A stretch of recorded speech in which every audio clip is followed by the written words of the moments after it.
You may not know this, but last Monday and Tuesday, May 23rd and 24th, there was a World Humanitarian Summit held in Istanbul, Turkey. It was called together by the Secretary General of the United Nations, who wanted to gather all of the international governmental leaders and a large number of humanitarian organizations and deal with the humanitarian crises that beset this planet. You may not know about it because it received minimal coverage. And it received minimal coverage because it was predictably a cosmic failure. It resulted in, as one could have known in advance, a two-day talk shop of fossilized blather. You sometimes think to yourself, what if they had taken all that money that they used on travel and on per diems and on hotels and on food and on taxis back and forth from the airport and given it to some small humanitarian organizations on the ground? They could have done more community-based work in 1 year than they've ever been able to do. But of course, that doesn't happen. What happens instead is a disappointing failure. And interestingly enough, that was what Ban Ki-moon said after the conference.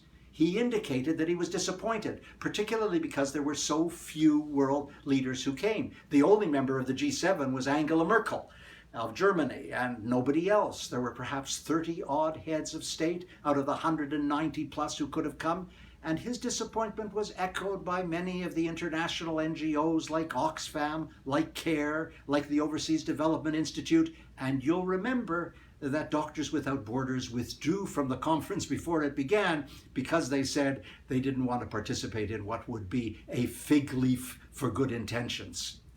But the reductio ad absurdum, the little squalid feature that reveals what an absurdity these jamborees, these inchoate jamborees are, consists of the declaration from the summit itself. Because right across the top, the title that's given says Political Communique for the World Humanitarian Summit. And then there's an asterisk at the end. And what does the asterisk say? You're not going to believe this. It says, this political communique is not legally binding. What more need I say? That's a phone in the background. Pay no attention to it. I want to go on to say that the Humanitarian Summit had a lot to deal with should they have chosen to do so. They could have dealt with the Syrian refugee problem, where the funding is still completely inadequate. They could have dealt directly with Burundi, where a genocide is looming. They could have dealt with the 60 million migrant and refugee people wandering around the world from internally displaced camp to camp or refugee camp to camp. Or above all, I can't believe I have to repeat this, they could have dealt with the 50 million people in Africa who are facing famine as a result of a combination of the El Niño phenomenon and climate change, resulting in terrible food shortages everywhere, given the dryness of the landscape and the lack of agricultural productivity. In many countries, there are children near death as a result of acute malnutrition. In the little country of Malawi, 15 million people, 8.4 million are food distressed. And the same is true as Ethiopia. Same is true of Zimbabwe, of Mozambique. God knows when we'll come to our senses about it.